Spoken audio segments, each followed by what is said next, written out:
Sangat yakin, kata Alexa. Ini adalah babak baru, dan aku tidak akan pernah kembali. Namun, tekad baja itu harus menunggu.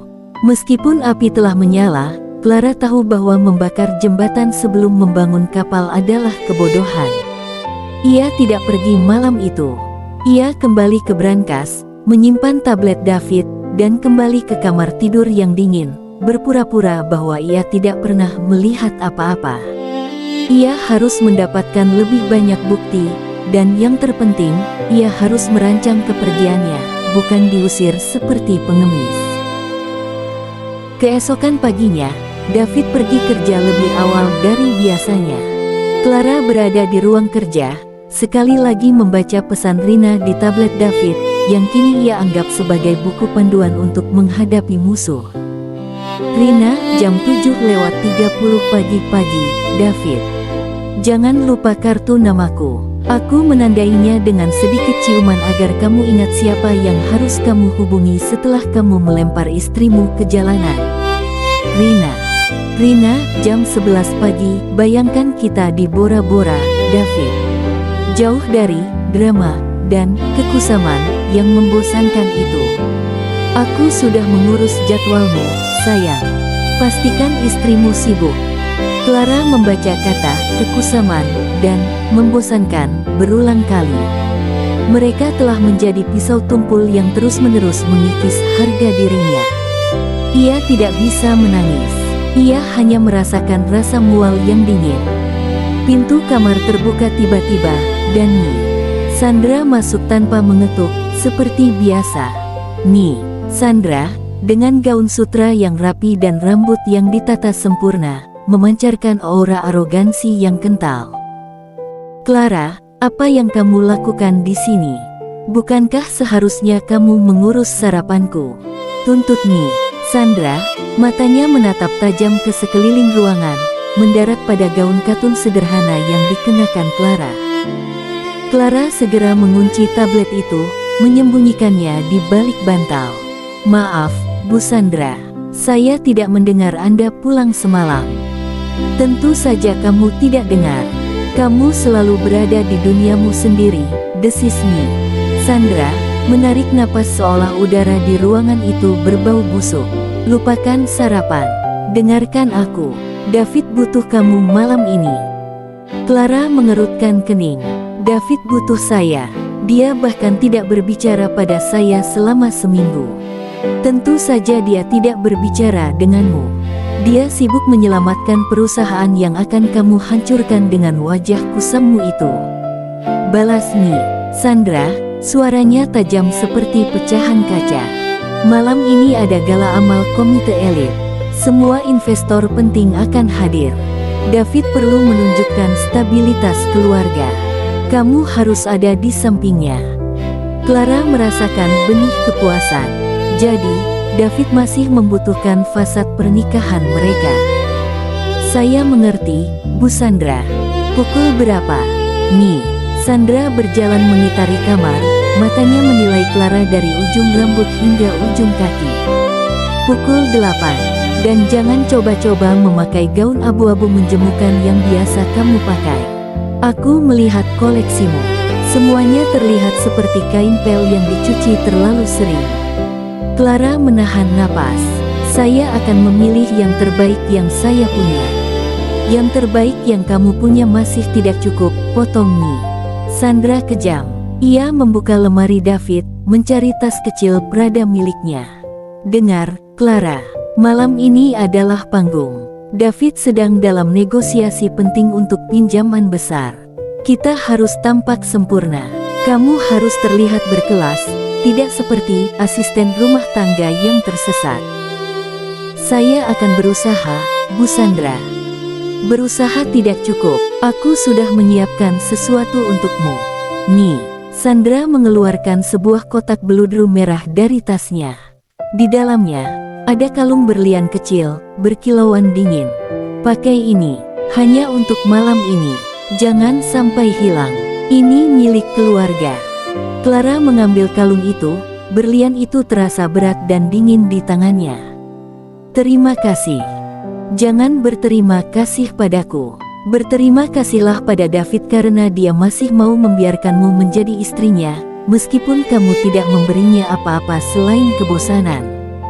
Nih, Sandra mencondongkan tubuhnya, menatap Clara dengan pandangan menghina. Tadi malam, aku bertemu dengan seorang wanita muda, cantik, bersemangat, dan dari keluarga terpandang. Dia seorang model, tapi dia juga punya gelar sarjana. David seharusnya menikah dengan seseorang seperti dia. Seseorang yang memancarkan kecerahan, bukan seseorang yang menyerap cahaya. Clara menelan ludah. Ia tahu wanita yang dimaksud Nyi Sandra adalah Rina. Ia tahu, karena Rina adalah definisi dari cantik dan bersemangat yang David dan ibunya puja. Saya mengerti. Saya akan memastikan untuk tidak membuat keributan malam ini, kata Clara, suaranya datar. Bagus, Nyi. Sandra berbalik menuju pintu. Dan satu hal lagi, Clara. Tersenyumlah. Tersenyumlah seolah kamu benar-benar bahagia. Di lingkaran sosial kita, kebahagiaan adalah mata uang, dan kamu terlihat bangkrut. Nyi. Sandra menutup pintu dengan keras. Clara menunggu beberapa detik, lalu menghela napas panjang. Ia menatap kalung berlian di tangannya.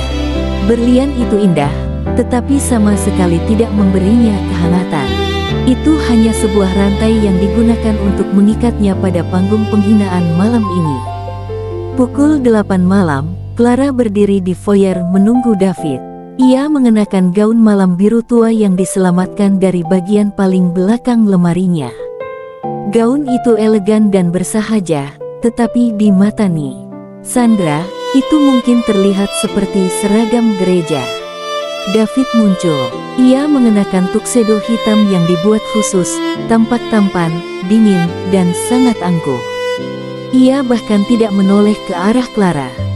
Ayo, kita sudah terlambat, katanya, suaranya tidak ramah. Tunggu, David, panggil Clara. Ia merasa harus mengatakan sesuatu sebelum mereka keluar. Aku sudah melihat berita itu. Tentang perceraian kita. Skandal keuangan keluarga. Kenapa kamu memutarbalikkan ceritanya? David akhirnya menoleh. Matanya menyipit karena jengkel. Berita. Itu urusan bisnis.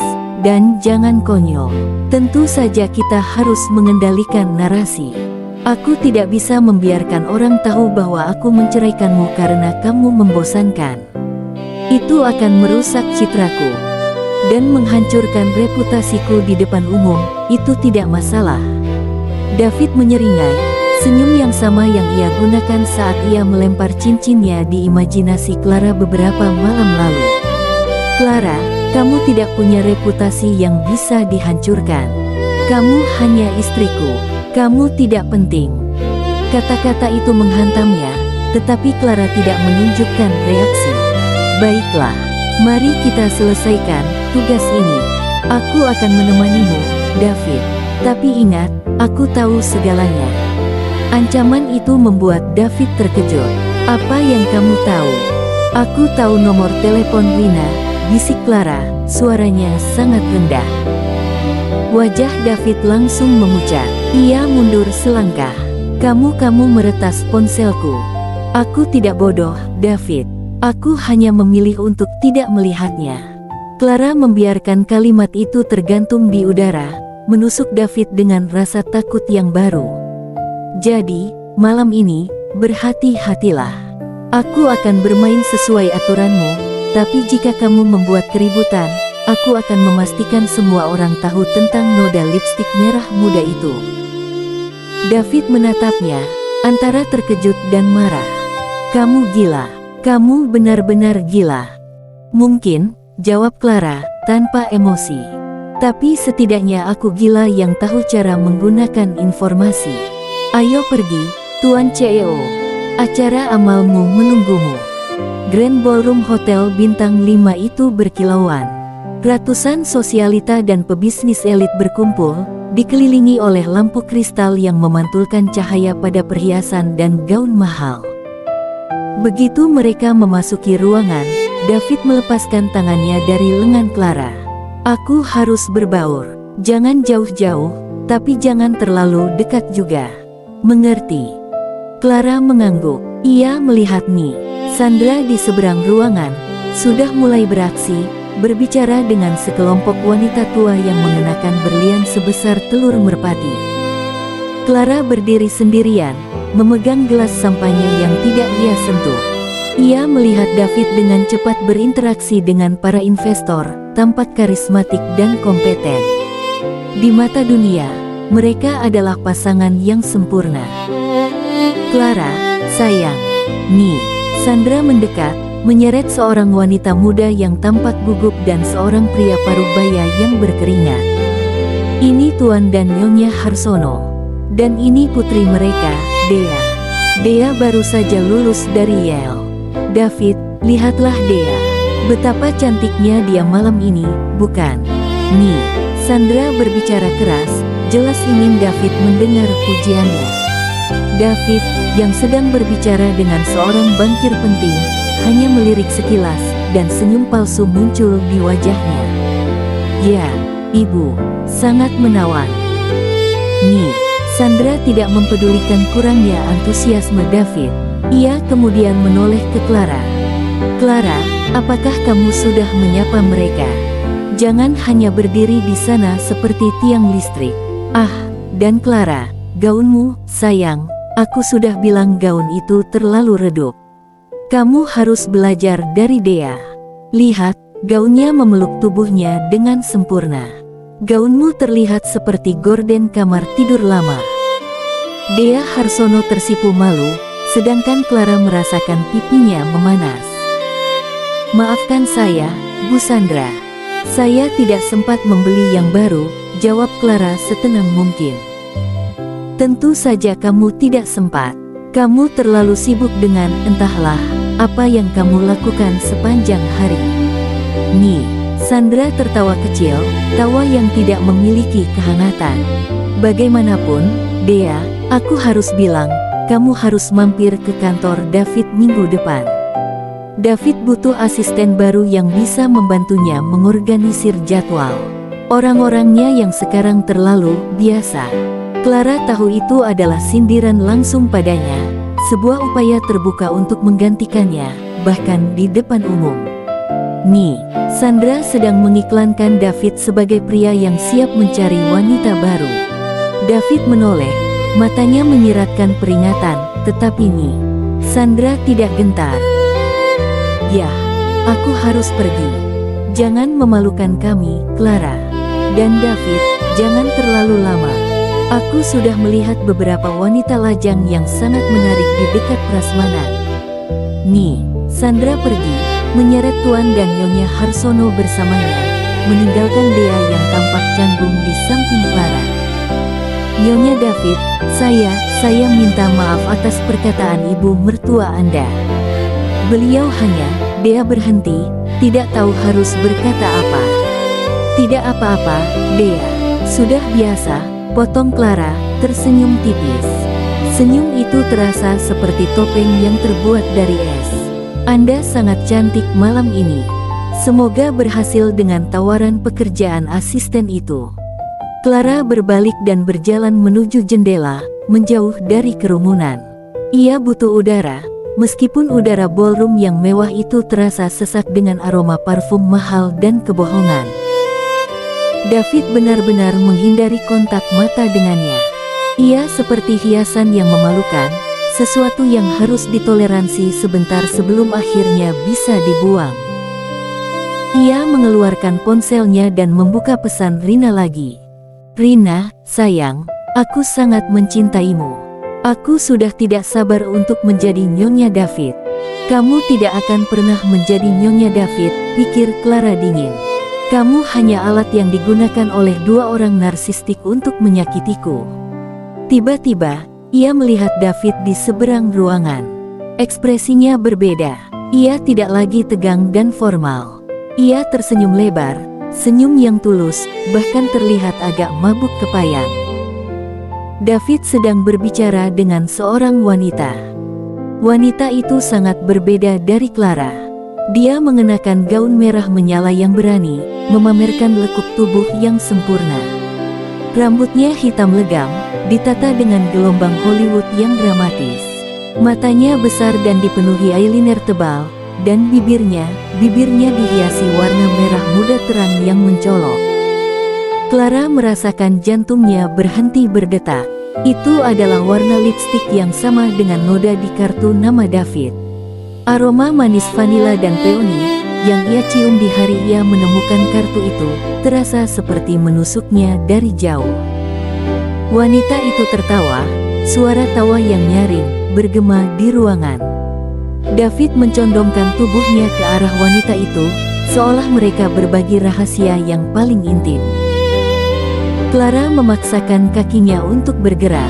Ia berjalan perlahan, mencoba tidak menarik perhatian, menuju pilar terdekat, agar ia bisa mendengar percakapan mereka tanpa terlihat jelas. "Aku sudah bilang, David, ibumu itu kuno sekali," kata wanita itu, suaranya manja. "Aku tahu, sayang, tapi dia akan segera terbiasa. Setelah aku menyingkirkannya, kita bisa segera menikah. Aku tidak sabar untuk memperkenalkanku pada semua orang di sini, Rina." Rina. Nama itu menusuk Clara seperti belati. Rina ada di sini, di pesta yang sama. Berani-beraninya David membawa selingkuhannya ke acara sosial penting, di mana Clara hadir sebagai istrinya. Rina menyesap sampahnya, matanya menatap Clara yang berdiri di kejauhan tanpa ekspresi. Rina tersenyum sinis, seolah ia menikmati permainan kucing dan tikus ini. "Aku juga tidak sabar, David. Tapi bisakah kamu sedikit lebih cepat? Istrimu itu, sungguh pemandangan yang menyedihkan. Dia benar-benar terlihat seperti gorden kamar tidur lama." "Aku dengar nih." Sandra juga mengatakan itu. David tertawa, tawa yang menusuk hati Clara. "Dia memang menyedihkan. Jangan khawatir, Rina. Besok, aku akan mengurusnya. Aku sudah bilang pada ibu untuk menyiapkan surat cerai." Rina menghela napas dramatis. "Bagus. Aku tidak tahan lagi berpura-pura menjadi teman bisnis yang kamu sembunyikan." David mendekatkan wajahnya. Clara melihat Rina memejamkan mata, menunggunya. David berbisik, suaranya nyaris tidak terdengar, tetapi Clara yang berdiri hanya beberapa meter di balik pilar, mendengarnya dengan jelas. Setiap kata adalah penyiksaan yang dingin. "Aku mencintaimu, Rina. Kamu adalah satu-satunya yang pantas menjadi Nyonya David." Clara merasakan seluruh tubuhnya membeku. Bukan lagi hanya kecurigaan. Ini adalah konfirmasi yang brutal, disampaikan di hadapannya sendiri, meskipun David tidak menyadari bahwa ia bisa mendengarnya. Ia melihat David menarik diri sedikit. David kemudian menoleh, matanya mencari Sandra, lalu mencari Clara. David tidak melihatnya. Clara menarik napas dalam-dalam, menahan rasa sakit dan kebencian yang mendidih.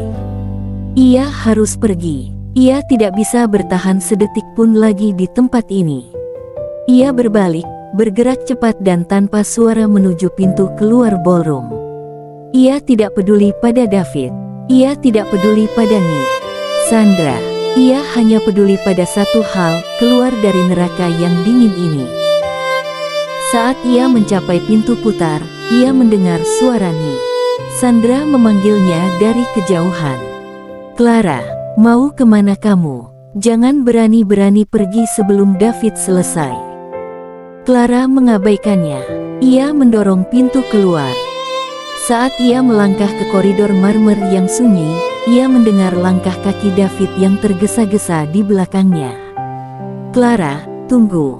Jangan membuat keributan." David meraih lengannya, mencengkeramnya erat-erat. Clara menoleh, matanya kosong, dipenuhi kegelapan yang baru ditemukan. "Aku tidak membuat keributan, David," bisiknya, suaranya lebih dingin daripada berlian di kalungnya. "Aku hanya pergi." "Pergi kemana? Kita harus kembali." David tampak panik, takut kehancuran citra publiknya. Clara menatap David, lalu menatap ke kejauhan, ke arah mobil-mobil mewah yang diparkir di luar. Aku akan pergi ke suatu tempat, David, kata Clara, sambil menarik lengannya dengan kekuatan yang mengejutkan, melepaskan cengkeraman David. Tempat di mana aku bisa memastikan bahwa kamu akan segera menyesali setiap kata yang baru saja kamu bisikkan pada Rina. David terdiam, terkejut oleh kekuatan dan tatapan Clara. Clara tidak menunggu jawaban. Ia berbalik dan berjalan cepat menuju pintu keluar hotel. Saat ia melangkah ke trotoar, suara David berteriak di belakangnya, penuh ancaman. Clara, jika kamu pergi sekarang, jangan pernah berani kembali. Aku akan memastikan kamu tidak mendapatkan apa-apa. Clara tidak menoleh. Ia terus berjalan, merasakan gaun biru tuanya terasa seperti beban yang memuakkan. Ia berjalan beberapa blok, menjauh dari cahaya kristal hotel, menuju kegelapan jalanan kota yang diselimuti kabut malam. Ia berhenti di bawah lampu jalan yang berkedip-kedip, menarik napas dalam-dalam. Rina, David, Ni, Sandra, mereka semua bersatu. Clara mengangkat tangannya, menyentuh kalung berlian yang diberikan Ni. Sandra, dingin, berat, dan menjijikkan. Ia menyentuh berlian itu, dan saat itulah ia mendengar deru mobil yang melaju kencang di belakangnya. Sebuah mobil mewah berwarna hitam berhenti tepat di sampingnya. Jendela mobil itu turun perlahan, memperlihatkan Ni. Sandra yang duduk di kursi belakang, wajahnya merah padam karena marah. Masuk, Clara. Sekarang, perintah Ni. Sandra, suaranya dipenuhi otoritas yang tidak bisa ditawar. Clara menatap Ni. Sandra. Ia melihat David duduk di kursi penumpang depan, menatapnya dengan campuran rasa takut dan marah. Aku tidak akan masuk, jawab Clara, suaranya tenang. Kamu akan masuk, atau aku akan memastikan David menceraikanmu besok pagi dan kamu tidak mendapatkan sepeser pun. Kamu memalukan kami di depan Tuan Harsono dan bangkir itu. Ni, Sandra berteriak. David sudah bilang akan menceraikanku besok, Bu Sandra, kata Clara, sambil tersenyum kejam. Dan mengenai uang, itu tidak penting lagi. Clara mengangkat tangan kanannya, mencengkeram kalung berlian yang ia pinjam dari Ni. Sandra. Ni. Sandra menatap kalung itu, matanya melebar. Jangan, itu milik keluarga. Clara menyeringai, senyum yang menjanjikan kehancuran. Ia menarik kalung itu dengan kekuatan brutal. Rantai emasnya putus, dan berlian itu jatuh ke trotoar, memantul sekali di permukaan beton yang dingin. Selamat malam, Bu Sandra, kata Clara, nadanya datar. Ia berbalik, tidak mempedulikan teriakan Ni. Sandra yang histeris dan suara David yang berteriak. Clara berjalan menjauh, meninggalkan David, Ni, Sandra, dan berlian yang berserakan di jalanan. Ia berjalan ke kegelapan, dan saat ia melangkah, ia mengeluarkan ponselnya, mencari nomor Alex. Aku butuh kamu, Alex, bisiknya pada layar ponsel yang dingin. Aku tidak bisa menunggu lagi. Aku harus mati sekarang. Clara harus mati, dan Alexa harus segera lahir.